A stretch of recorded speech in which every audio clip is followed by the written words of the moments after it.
మన చిత్తూరు జిల్లాలో గతంలో 14 ఇసుక రీచెస్కి పర్మిషన్స్ ఇచ్చున్నారు. ఈ 14 ఇసుక రీచెస్ కూడా పర్మిషన్ ఇచ్చినటువంటి టైం అంతా కూడా అయిపోయింది.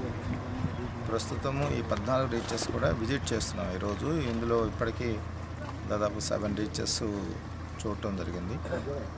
ఎక్కడ కూడా యాక్టివిటీస్ చూసిన వరకు ఎక్కడ యాక్టివిటీస్ ఇప్పుడు ఇసుక తీయటం కానీ ఇలాంటివి ఏం జరగట్లేదు.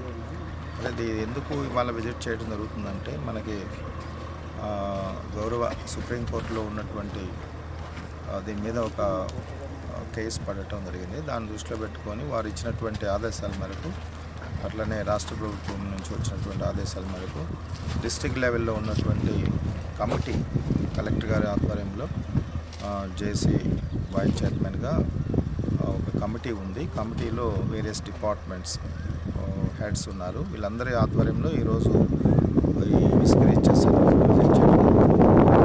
ఈ సందర్భంగా చిత్తూరులో ఉన్నటువంటి ప్రజలు కానీ, లేకపోతే ప్రజాప్రతినిధులు కానీ, లేకపోతే బాడీ సర్పంచెస్ కానీ, ఎంపీటీసీలు వీళ్ళందరూ కూడా ముఖ్యంగా వాళ్ళు తెలియజేసేది ఏంటంటే, ఎక్కడైనా సరే మన జిల్లాలో అనాథరైజ్డ్గా ఏదైనా ఒక నది కానీ, లేకపోతే ఒక వాగు కానీ, మొక్క కానీ ఎక్కడన్నా ఇల్లీగల్గా శాండ్ ట్రాన్స్పోర్టేషన్ జరుగుతుంటే దయచేసి అధికారుల దృష్టికి తీసుకురండి. అట్లాగే మీరు కూడా అది అడ్డుకోవచ్చు.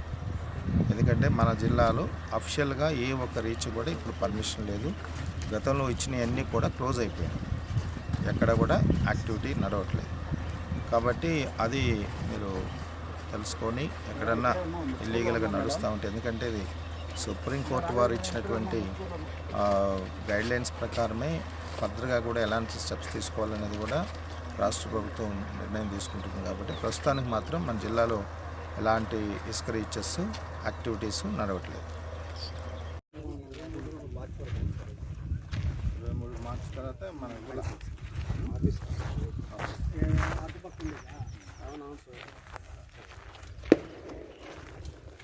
అవును